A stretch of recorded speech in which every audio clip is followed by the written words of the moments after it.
Neste vídeo eu vou mostrar para vocês como você pode ativar o modo escuro no smartphone Samsung A05.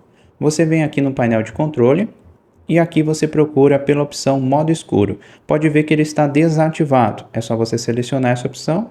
Pode ver que eu já ativei, ele até mudou aqui já. Ou você pode ativar também aqui em configurações na opção visor.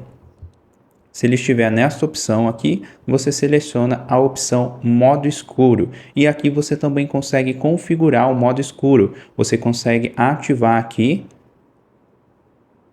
e também consegue escolher aqui essas opções: agendamento personalizado, escolher o horário, ou do anoitecer ao amanhecer. Aqui você pode definir o horário e aqui você pode selecionar esta opção.